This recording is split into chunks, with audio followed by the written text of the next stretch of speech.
Good afternoon, everybody. How's everybody doing today? Welcome to Holistic Emails, Email and More, a Q&A with.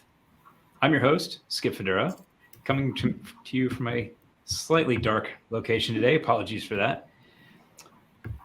And on today's episode, we're talking about win back. Now, for those of you who are joining us, for the first time, this is really your show. We bring the experts, but it is your questions that drive the conversation. So there's a place to put questions in the Q&A panel on the right-hand side of your screen. Anytime you have a question, drop it in there. I'll make sure to feed it into the conversation. This show is a bit unscripted, unrehearsed, sometimes a bit of a train wreck, but it's always a whole lot of fun. Okay, now I'm trying to do too many things at once. Never let a bloke multitask. Let me share some all-important admin type slides with you.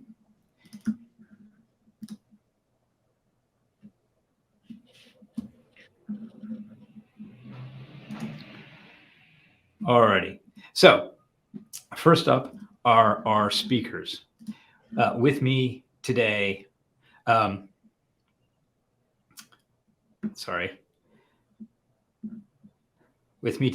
let's find where the speakers are. Yes, here we are. Sorry about that, folks. With me today, we've got Kelly Haggard. She's the VP of Channel Innovation Optimization at Synchrony. We've also got Kim Greenup-Gadsby, who's Marketing Operations Manager at eProductivity Software. Also joining us, we hope, fingers crossed, will be Jennifer Cannon. And with me, as always, is best-selling author and award-winning thought leader, Kath Pei of Holistic Email Marketing.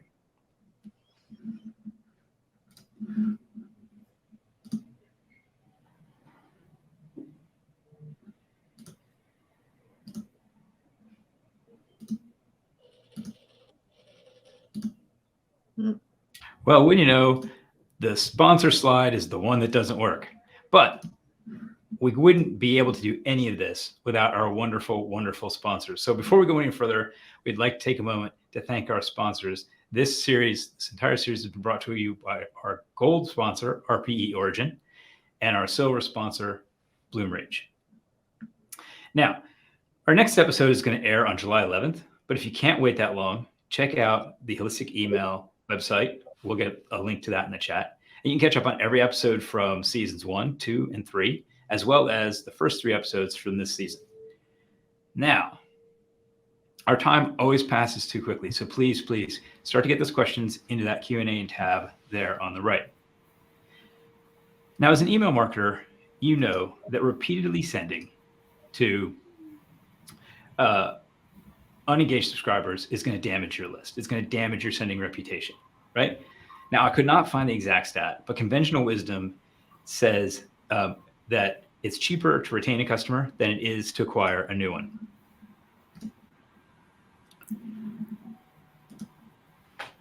And this makes perfect sense. There's not only the cost of acquisition, but existing customers should be more likely to convert. So from both an email point of view and a business point of view, win-back campaigns are super important.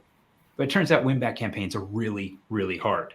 I can't tell you the number of brands that have told me they tried a win-back program and it just didn't work, right? Some say that they killed their deliverability. Others tell me they spent a lot of time, effort, and money, but didn't really get any conversions, so they didn't really win back anybody. And before you can get a win-back campaign or get to the win-back campaign, you've got to define which addresses are unengaged and which of those are eligible to go into the win-back program in the first place. And once you've done all that, you still have to come up with something to say, something that's compelling enough to get subscribers' attention, cut through that inactivity, that unengagement. It could be an offer, but that quickly trains your readers to wait for the offer. It could be exclusive content, but most of us don't really have exclusive content. It could be a valuable addition, like free shipping or, I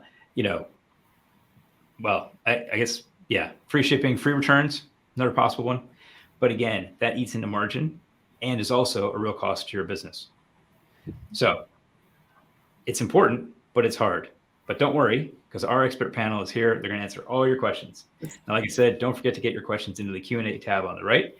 And now I'm going to turn it over to our wonderful, wonderful panel. Hello, everybody. How's everybody doing? Good. Good. Yeah. Great. Okay. Let's bring up the energy. Right. First off, let's start with take it up a level. What is a win back campaign? And other than the things I laid out, why is it really essential for businesses to be focusing on win back? If you don't mind, I wouldn't mind kicking this off because I've written a lot on this, because in the email world, because we're so focused on engagement and there's engagement metrics, opens and clicks and everything, when we talk about win back, often that's what they're talking about. They're talking about winning people, engagement back. They're talking about winning activity back, right? Now, that to me is a re-engagement campaign or a reactivation campaign, as opposed to an actual win back, because you're winning back their customers from them, and they were completely different. And so we can talk about both of those because they're both very, very relatable, and they're very necessary. But I don't think that a lot of email marketers need to actually make that difference, because often I'm just wanting to talk about here. I would like to talk mainly about winning back, so that they're actually spending money with you or whatever it is, your service, whatever the story is, as opposed to just re-engaging, because those campaigns are actually a lot easier to do. We want to go for the hard one, right? The difficult one, as what Skip was talking about. So for me, the win back one is exactly as you said. It's really just about trying to give your audience something different that they haven't seen before. Speak to them differently, maybe get their attention, because often they could be not in the market anymore for your product, right? That could be the case. That's why they're no longer spending. Their life has changed, their lifestyle's changed, whatever the story is. So, we're never going to be able to win back 100%. That's just totally impractical. But we should be able to, if we have, if we do a good job with the actual program, we should be able to do it and win back a certain percentage. And I think a lot of, what you were saying, Skip, about them not working, that's absolutely true. But I think that's what, and you were saying affecting deliverability, absolutely true. They don't do the list cleansing before, because when you're talking about winning back people, it's because they've been unengaged or they haven't, been actioning your offers or anything like that in a certain period of time. So they might have actually changed address, all the rest of it. We don't know that. So list cleansing is really, really important. But the other thing to understand too about the win back campaigns is that what we need to do is really try and do something a little bit different, shake it up a little bit, so that they understand it's not like a regular campaign. And also possibly look at it, doing it as an automation as opposed to just a one-off campaign. Where you're just blasting that entire segment and ruining your IP reputation, right? So do it in little tiny dribs and drabs and things like this. And of course, test it. So that they're the main things that I think are really, really relevant and will set your win-back campaign or program aside from all those others that have failed. That's a great I intro. completely agree, Kath. I think that, you need to re-engage to win back. And it's, people, marketers, we've got a million things to do. And I think concentrating on just re-engaging someone doesn't do justice to your department. It doesn't do justice to the business. You need to have that main goal of getting that customer back, be it B2B, B2C, whatever. It is that enroll, depending on whatever the sales cycle is, you need to have that person back on your books. And that starts with re-engaging, with talking to somebody, and not a big corporate sort of name. You're talking to a specific person, and I think that's what's missed definitely with most win-back campaigns. Mm-hmm. And Kim, you're talking from a B2B perspective, right? And I Yes, love that yeah. because I think you nailed it right then. A lot of the win-back campaigns, and well, a lot of B2B campaigns are actually aimed at a business to business because that's what it is, right?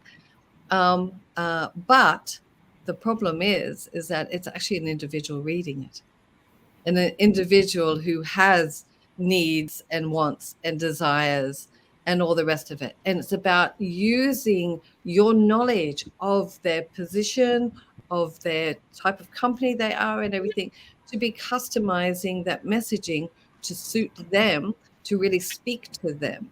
And this can actually be very effective and can really make a difference. And Kelly, you're going to be speaking from both perspectives, aren't you, or just the one? Yeah, no, definitely B2B and B2C. I was listening to you guys. I think one of the things that I like to think about it is when we look at doing a win back campaign, we want to understand our segments. So going into the data first and saying, okay, we've got this group of customers and they're actively purchasing, but they're not engaged. To your point, that becomes, they go into like a re-engagement bucket. And then we've got those that maybe are engaging with the channel, but they're not purchasing. So how do we get them that information to get them over the hurdle? But then it's also taking a step back and saying, what have they done historically? If it's on the B2C side, are their purchases related to holidays or certain times of the year? Were they a multiple purchaser prior to getting to this point? And so do we find a way to get additional information on them to see if this product is still relevant, whether it's B2B or B2C? Maybe they've moved to, on the B2B side, maybe they've moved to a different role. And so how do we actually get them to engage and give us that update and get that information so that we know that we're still targeting the right person?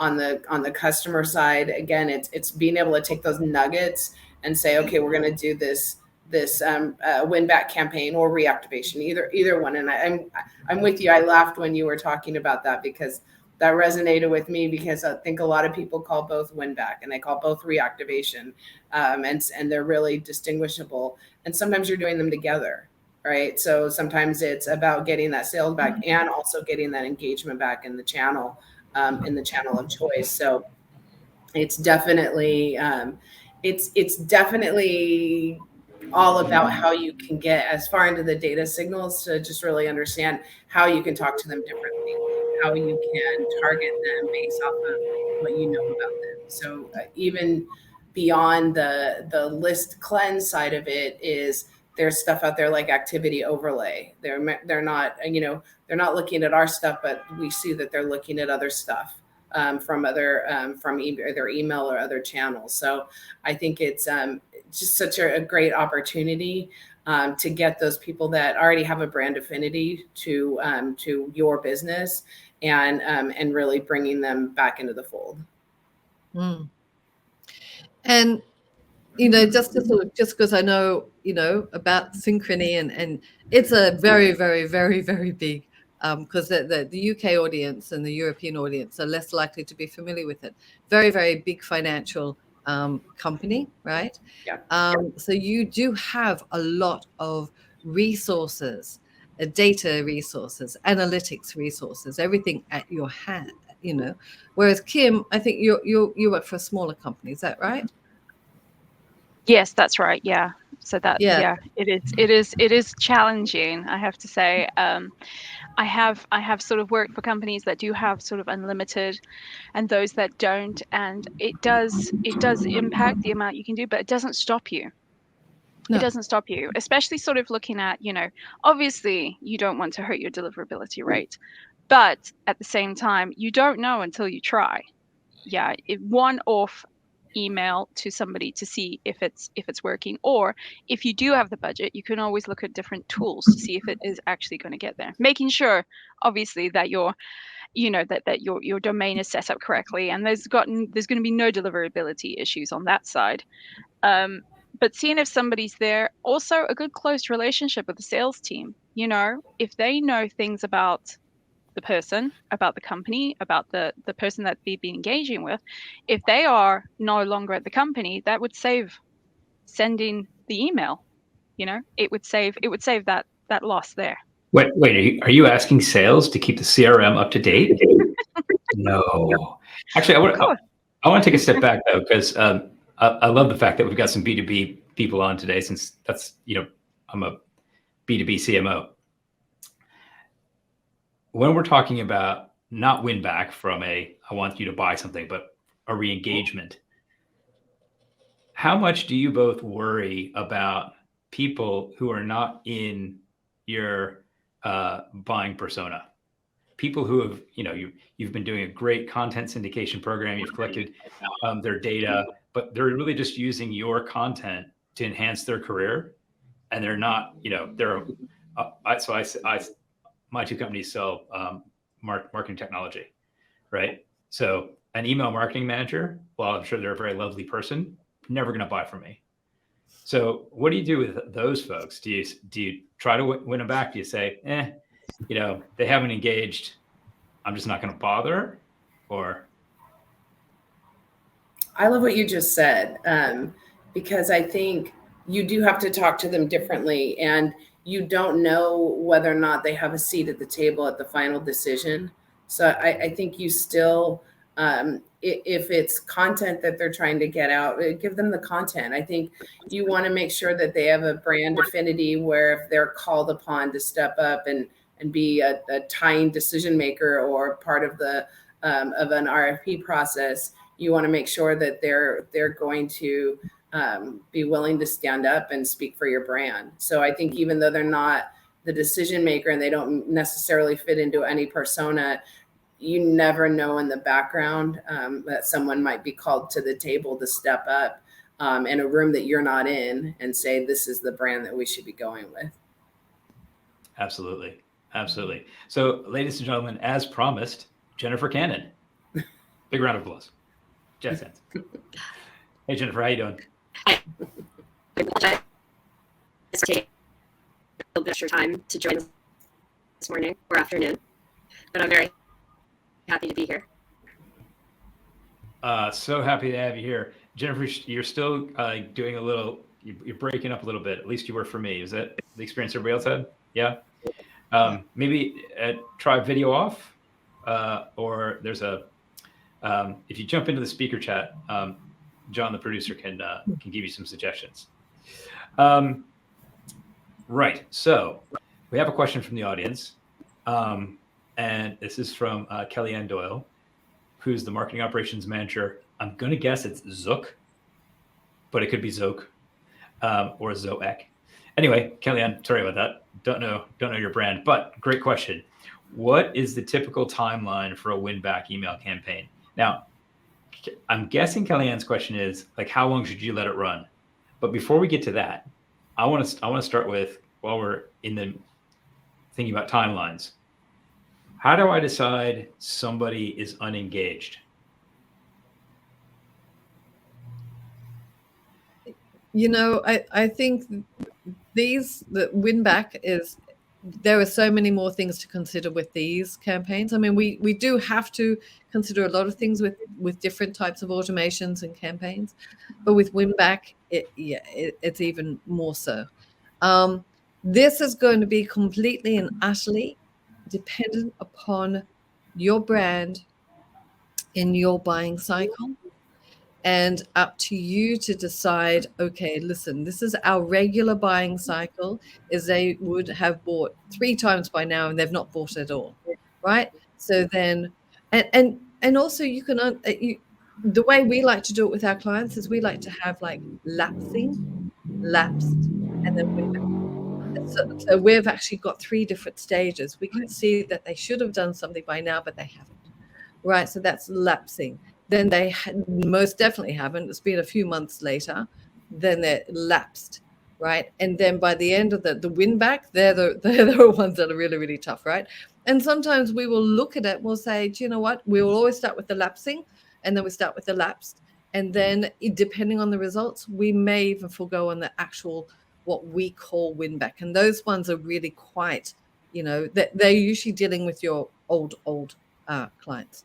And once you actually set an automation in place, though, of course, you won't really be having a lot of those, because you should be minimizing it, because you'll have these automations in place that will, okay, X amount of period of time has passed. So, and it's going to, kick in for that particular person, and so on and so on. So, I mean, I hate not being able to give you a specific answer, but from where I sit and what we do with our clients, it changes. It's so different with each client because their products are so different. And then also understanding you could have multi products, so there is, we always try to aim for perfection, but understand that, unless you've got unlimited budget, you can't achieve it. And even then, you may not receive the return on investment that you desire. So there's always going to be a bit of a give and take situation where you sort of go, okay, well, we're going to just call it this. And then, of course, you want to be looking at your results over a period of time. This question also asks about when we should start seeing results. Again, that's going to be different, right? So I've got a client at the moment who's actually on this call, and they've got quite different audience. So it's in the travel business, and some kind of use their product or their service to actually be commuting almost. And other ones are just one holiday once every 3 years or something like that. So it's very, very difficult to actually just say, okay, this is it. But it has to be done, because otherwise you'll just sit there and just never do anything. So and then it's a matter of looking at the results and reading into them and saying, okay, maybe we should shorten it, maybe we should increase it, lengthen it and everything. So this is where you, as your experience of a marketer and your knowledge of your brand and your actual, consumers, really kicks in. So you need to sort of put a stick in the ground as such, but then monitor it. Yeah, those are all really good points. Kim, Kelly, anything you want to add to that? I think Kath pretty much nailed that one. Yeah, she did nail that one. Definitely, yeah. I just want to say I use a matrix. I can't remember for the life of me what it's called. It's called the Kim Greenup Gatsby matrix. Yes, I've patented it now.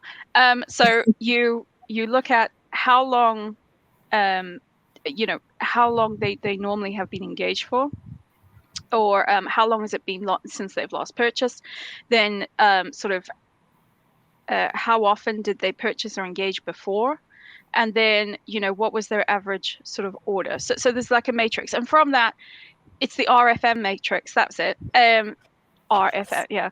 And then from there you can sort of see which is sort of the high value, which is the sort of low value. And so it's what you were saying, Skip, before about Joe blogs. You're not good. Why spend time on that? Yes, they're taking your content, they're busy with that. Just leave them, let them carry on with their own thing.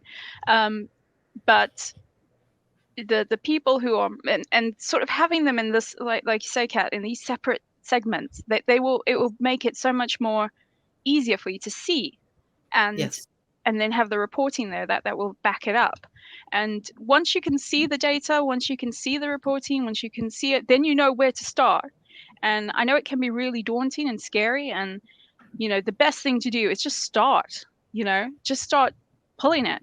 Who's not opened anything, who's not bought anything for so long, and then that will make it just a little bit easier for you. Excellent. Okay, so the questions are now flooding in fast and furious. So to get through as many as possible, we'll just jump into those.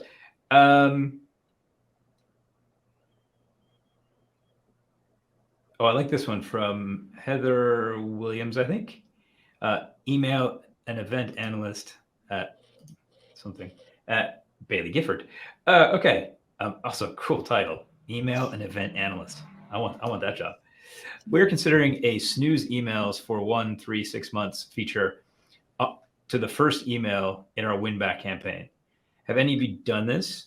And do you have any learnings you can share? So basically, your win back email or your re-engagement email is, I'm interested, just not now, pause for those options?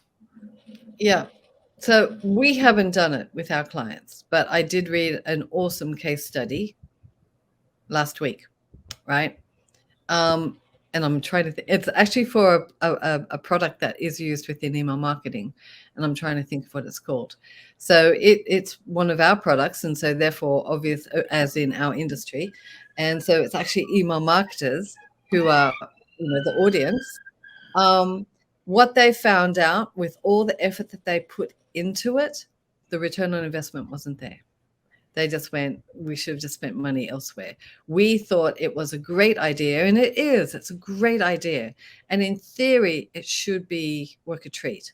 And it's giving consumers the power in their hand. Or when I say consumers, I also mean business people, but your audience, right? The control in their hands, hey, they're moving or they've just had a baby or whatever the story is, they just settling into a new job. They just don't want any other distractions. So they can do that, but they don't. So although to be fair, it wasn't written under this context. It was written as under the unsubscribe context. So that could make a definitely a big impact on it. But I do prefer this approach as opposed to we knows that you haven't been opening our emails in however many months, and so see you later, because obviously you can't make your own mind up and you can't actually action the unsubscribe button because you're too thick. I don't like that approach. I really, really don't like that approach. We gave you a big button. You didn't click it. You're a moron. You're out. But I do prefer this, to give them an option. And then that makes them think. But then you also have to understand it is making them think. And they go, well, no, I'll just unsubscribe. But then that brings us to the point of unsubscribes and our fear of unsubscribes. That just means that you're actually cleaning your list. And it's fine, because if they've decided they don't want it anymore, then they were never going to buy from you again. So, it's not. Breakups are tough, but we've all been through them. Yeah. Right. Avoiding an unsubscribe is like not checking your phone when you know you're about to get dumped. Right. You're going to get dumped. Band-Aid off quick. Forget it. If they don't want your email, you don't. Fine. Yeah. Everybody's happier that way. I like the idea. I like the idea of a snooze because I feel like personally, even when opportunities come and I'm like, I'm not ready right now, but call me later.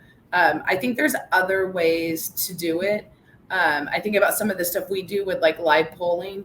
I think if you can position the question that you ask for live polling in a different way, I think you can have that data to just understand what people are focused on. Not everyone's going to answer it, but I think it is an interesting way to go get around the snooze, but it still gives us some of that information. And I think you have to make sure it's not salesy. It's legitimately like, we just want to know, like, where are you at? And I think you can get some very powerful information right from their own mouths without necessarily saying, okay, they're working on other initiatives. This is the most important thing to them. That's what they right. told us from a 5-second click. And so then I know, okay, they're not in the, let me just put on my calendar then to reach out, X amount of days or months later, because this is where they're at in this moment. Well, and I see that working in a B2C context really well also, right? Is, maybe the times are different. The time pauses are different based on what you sell. But the one that I've used this as an example. Well, I've used it as an example for over 18 years because my daughter's about to turn 18. But when, my wife was pregnant, she didn't really want to get the emails of the from the fashion companies or the retailers selling clothing of the skinny model, because she felt anything but that. Right.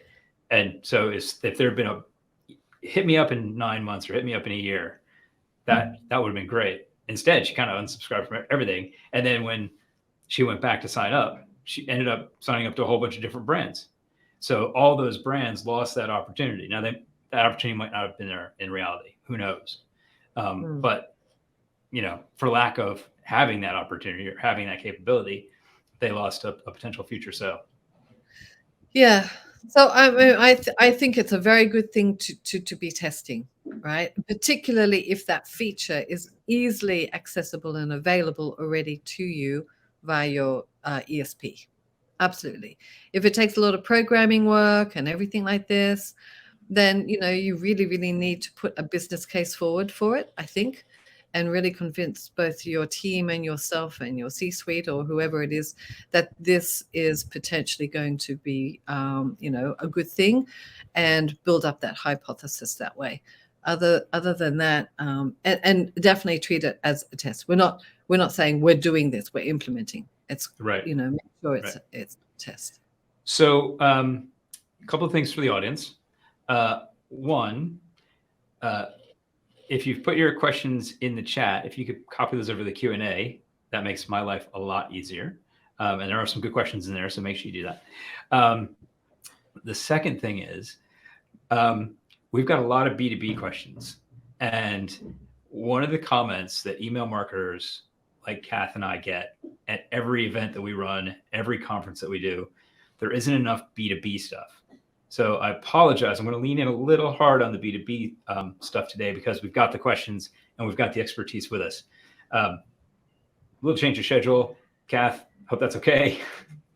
But I once ran a B2B event and we collected feedback at every event, and the comment was not enough B2B content. I'm like, it was a B2B anyway. But now that I'm a B2B marketer, I get it, because there's not a lot of B2B content, which leads us to Kat's question. Do we have any great examples of win-back campaigns in B2B? There are loads of B2C examples out there, but it's hard to translate. It's hard to translate a lot of B2C examples. We've got another question. Maybe we can combine these two in together from, where is it here? From Ola, which is how to do an effective win-back campaign that isn't just throwing a discount at them. So those two things kind of go hand in hand, because a lot of B2C win-back is just throw a discount at them, throw in free shipping, whatever, which you can't do in B2B, right? I don't have a package to send. It's a download. Yes, you can download for free. So what do you guys think? What are some good B2B examples? So I don't know of any brands in particular, well, none that are coming, and I didn't come equipped with any ones that do good examples or anything like that. But I think two really good approaches are, one, what Kim said, the RFM, right? So, and that gives you the ability to understand and work with the ones that are most likely to convert, because historically they've spent more money with you. And so you can do it that way. That may or may not be relatable to you. I see there's another question about a subscription. So, so that may or may not be relatable there. But another one is, as Skip talked about, is personas. And in the B2C world, I would call them personalities, right? Different personalities. And there's 4 main personalities that you can write to. And if we think about it, quick, I've written a lot about these personalities. Look up Brian Eisenberg as well. He actually talks a lot about them too. So these 4 main personalities are talking about the different types of people that we are when we are shopping. So they're shopping sort of personalities as such, right? And how we do it. And like spontaneous, that's me. But, for business, I'm actually a competitive. So spontaneous, I'll click everything and lovely big red button and all the rest of it. And that's it. And I don't spend a lot of time thinking about it. I just go, I want that, I buy.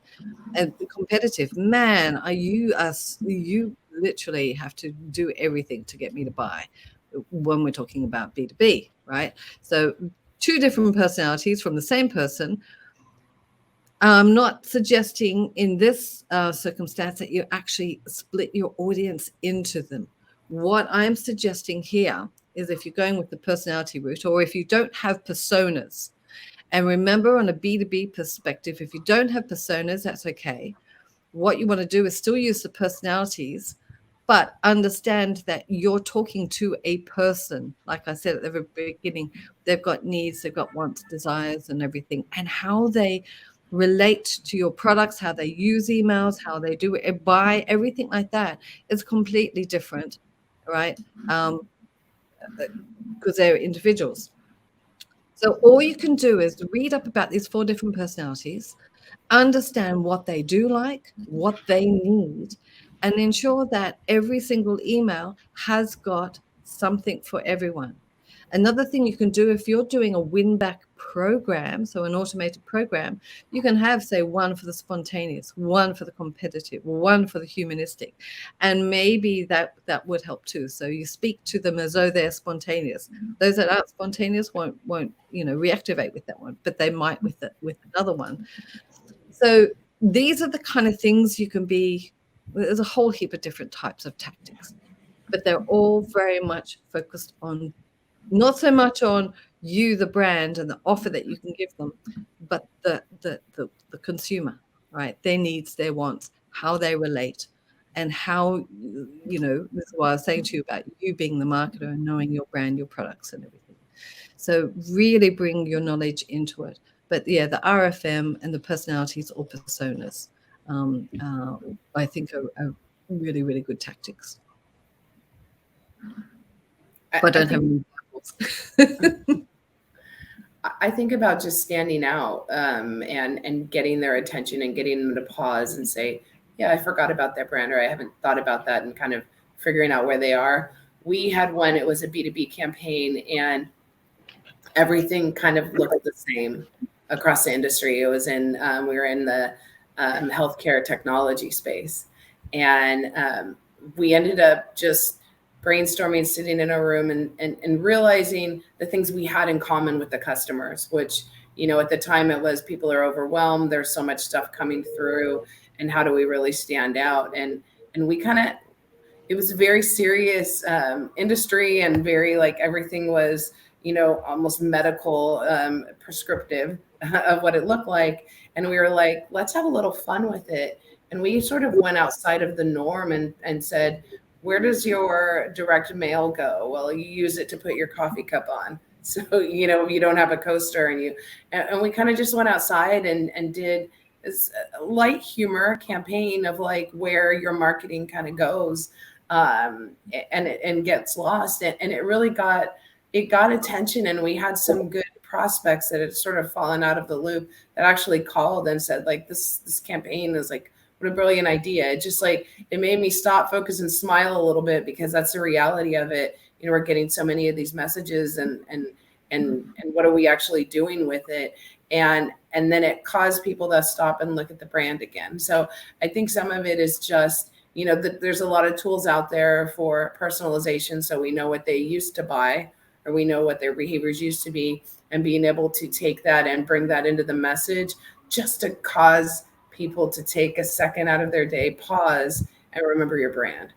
I think that's when it opens the door again for the relationship, and that's how you end up getting the sale. And I think that was one thing that was a big, it was an aha moment. At the end of the day, I think we said this in the beginning, we're all humans, we're all individuals, and there's common threads that go throughout. And if you can find that way to connect on that common thread, I think you have that opportunity to translate to your marketing. I think that's such a great point. Just getting people to stop and think for a moment. I always try to equate all these kind of things into relationships.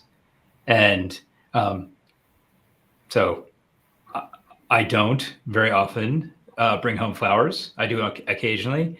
Very rarely for a special occasion. It's like, oh, I saw a pretty bouquet of flowers. I buy the flowers. I take them home. And so that gets attention. If I brought home flowers every week, then I always bring home flowers, and it's not that big a deal. It's same kind of thing. You just need to get people to stop. See a slightly different subject line and stop. How does that's unexpected. Yeah. Let's talk about measurement. I just want to jump in there. I've worked with one particular B2B campaign, which is honestly my favorite. And that is almost nearly exactly the same as yours, Kelly, where it got really amazing results. And it was doing something above the norm. It was working with IT security and dealing with sort of understanding the fears of the IT manager. And it was making fun of it. It was making it into a horror movies type of thing. And create the landing page as like a film theater thing, and that type of it's I think that for marketers as well, we get bored with it because it's so the copy is pretty much the same. It's all not very Mhm. plain English. It's long sentences, huge paragraphs. No, cut it all down. No, they don't want to see it. That you have like split seconds to make an impression on somebody, and it needs to be something catchy if you really want their business back. Yeah. Yeah. And Definitely. I was just Go on, going to say, every product can be exciting. So there's a friend of mine that shows a great video to demonstrate how you can build in humor and empathy and genuine emotion and excitement in a accounts payable software. Right? It's really funny. If I can find the link and do everything else, I'll post it in the chat. But I am slightly conscious of time, so we've got 15 minutes left, and I don't want to go too far along before talking about measurement. How do we measure success? The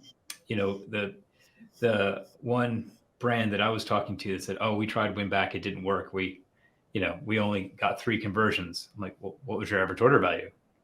It was about 500 pounds. So you made 1,500 pounds in this campaign. How much did it cost you? I mean, it's email. It's not usually that expensive. So what should we be talking about or looking at when it comes to measurement? Obviously, ultimately in B2C, it's going to be sales. I assume that's true in B2B as well. Kim, you're nodding, so you have to go first. Yeah, sorry. Yeah, it's definitely, I just nod.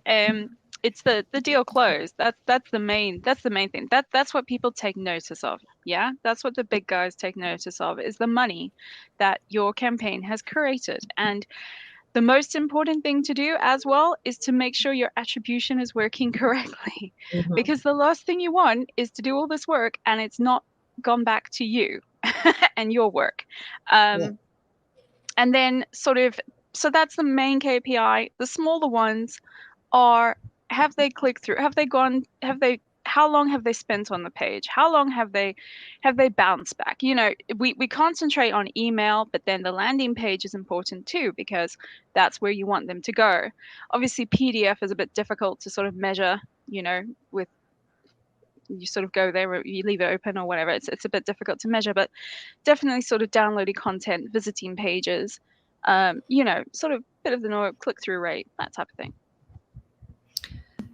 Yeah, and I would totally agree with that. And I would add to that too a couple of things.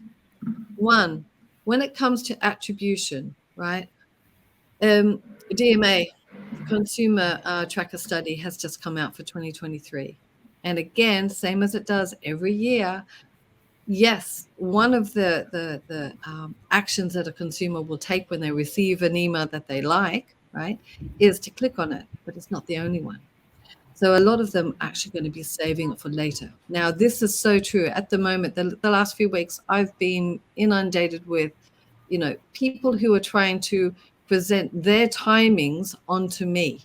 Now, as a CEO of my business, I don't need that because I've got my own priorities at the moment, and I will action them as and when it is good for me and suits the business and all the rest of it. So we have to understand that our timings aren't going to be our consumers' timings. Now, on that basis, when I say consumer, I also mean business person. So on that basis, we have to have in place, if we're only going to be doing one campaign, like a one-off campaign, we need to give it a very, very long tail in the analytics so that we are still tracking things 3 months, 4 months, because they're likely to, it's of interest, but I'm not ready yet. So I'm just going to flag it and I'll find it later on. It's much easier if we're doing it in automations, because that's continually giving us updated analytics so that we can see what the results are. But definitely when we're talking about a win back campaign, not everyone's going to be won back at our timing. So we just need to, don't measure it 4 days after you send the campaign. You will not have a great result. Okay, give them time, because yes, and also I do struggle with the fact of only having a one-off email as well. Often it will need to be a series, and you need to be presenting your case and giving them lots of other information, and maybe you've added new services they're not aware of, all this kind of stuff. So if you're actually going to be doing this, try and turn it into that series, and just gives you more time in front of them. Yeah, and I think on the B2B side, my experience has been it's a much longer life cycle. So to that point of like a series of emails, maybe there's direct mail slipped in, maybe there's an event or a phone call. Like measure the success for me is like whether or not they're back in the funnel. So I look at a win back as they've fallen out of the funnel. So what does that mean? Maybe they joined a webinar. Maybe they came by my booth at a trade show. Maybe they made a phone call. And so I don't put so much pressure on the email to say, okay, we send an email, maybe we sent out 3 emails and we got the sale, because there's so much more that goes into it. I think I want to be a seat at the table when they ask for an RFP. I want to be, if they have a business problem and they just need someone to talk to about it, I want to be that resource. So when the time comes for them to make that purchase, again, I'm top of mind. Yeah, I think that the challenge that I think a lot of marketers face is that we try to measure things based on things we can't control, right? I'm a B2B marketer.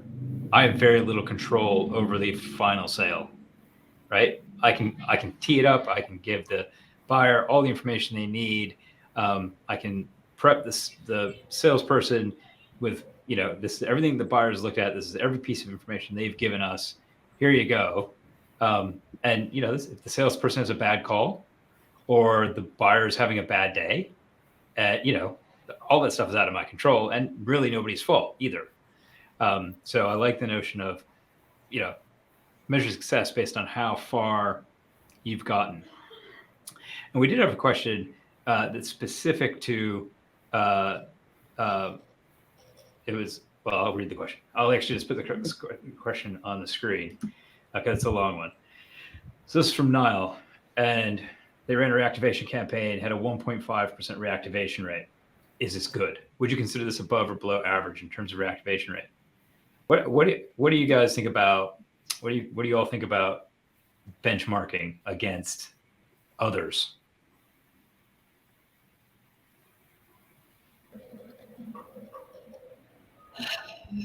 Well, go ahead. Sorry. Go ahead. I was going to say, generally speaking, I don't really like it. And if you are going to benchmark against others, you need to be doing it at least on an industry level, right? And if you're going to do it for a one-off. That's your very first one. You've never done a win-back campaign before, or automation or anything like that. And you just want to sort of have an idea, okay, has this done well? Then you can do that.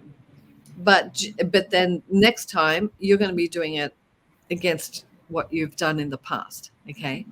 So this now would set your precedent. This is what you're going to be measuring yourself on.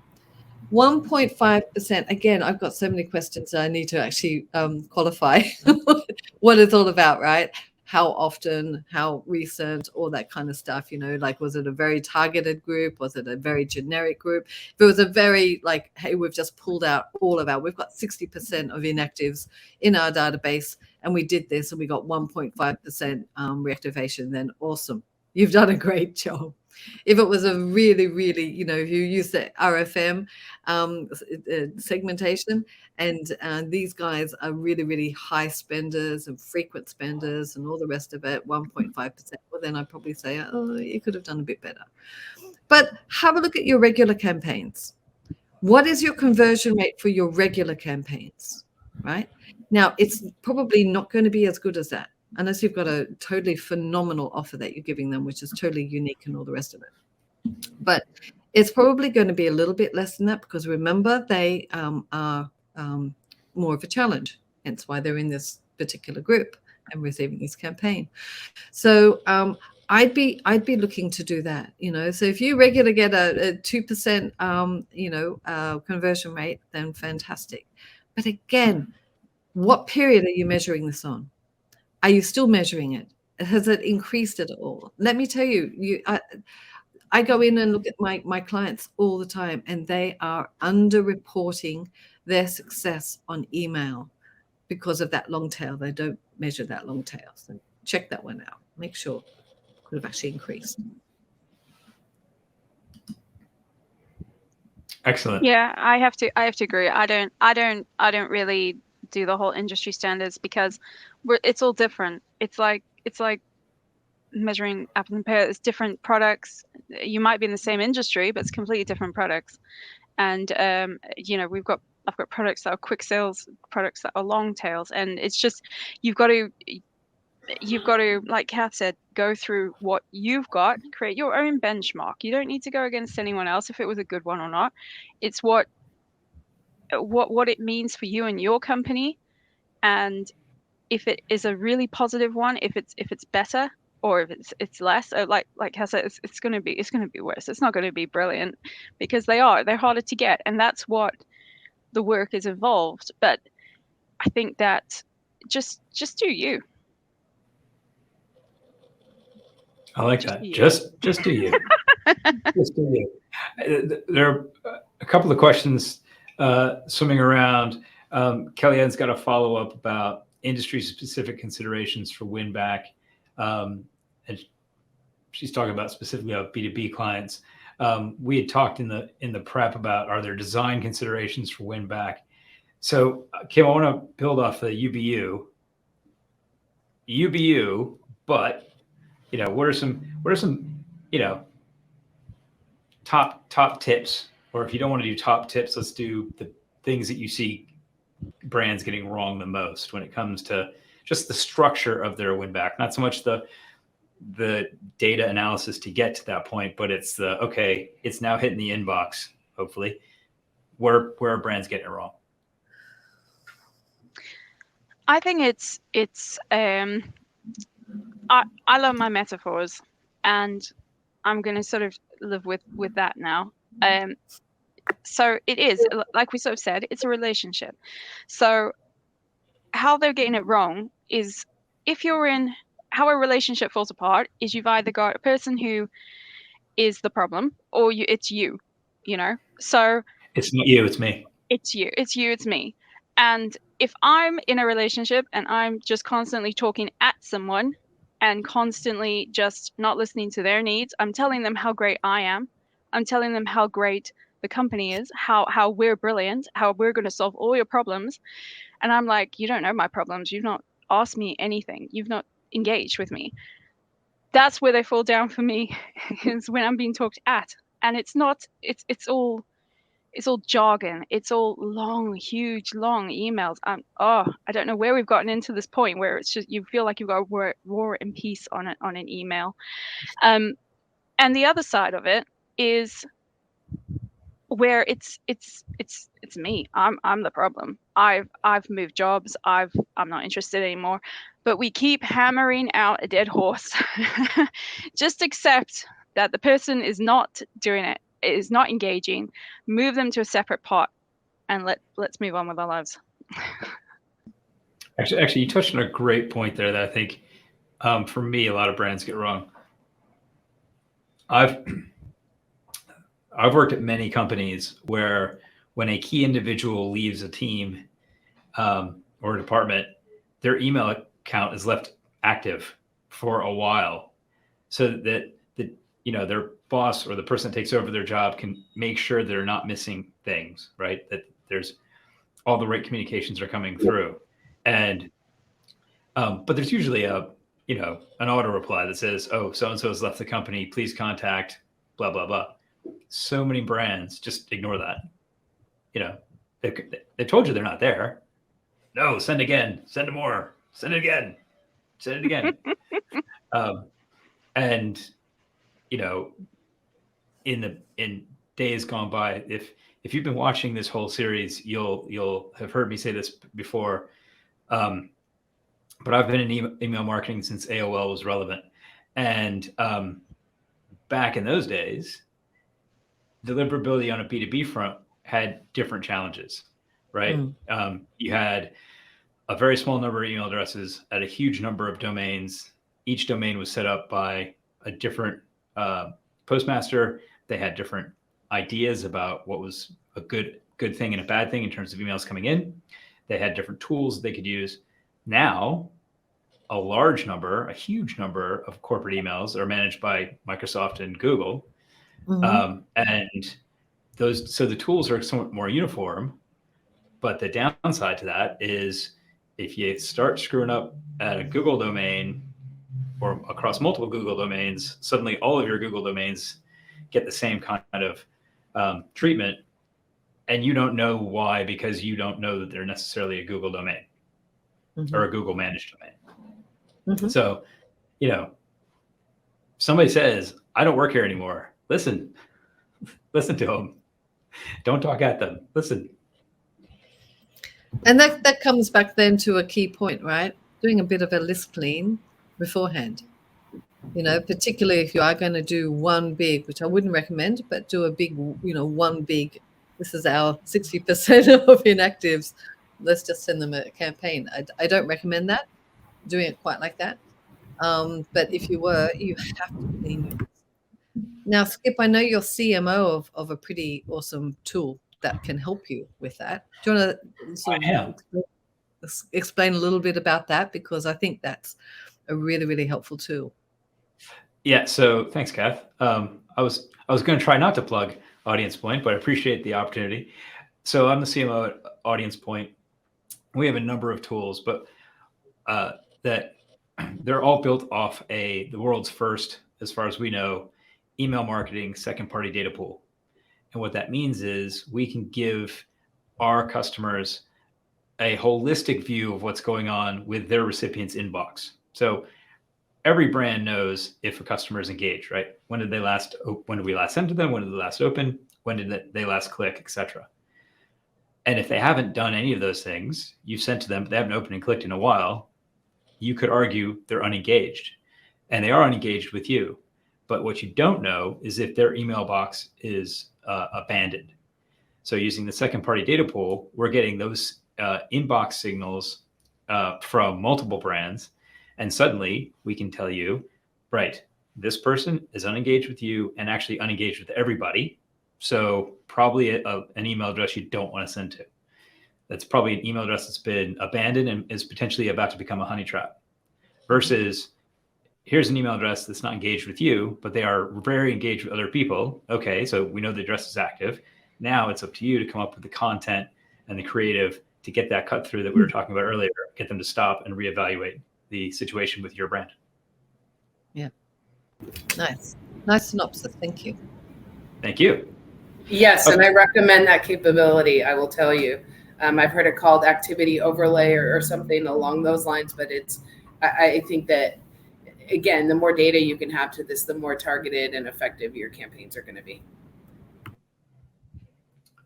Perfect. I don't want to end there. I don't want to end on my plug because that feels really cheesy to me. So I'm going to ask you each.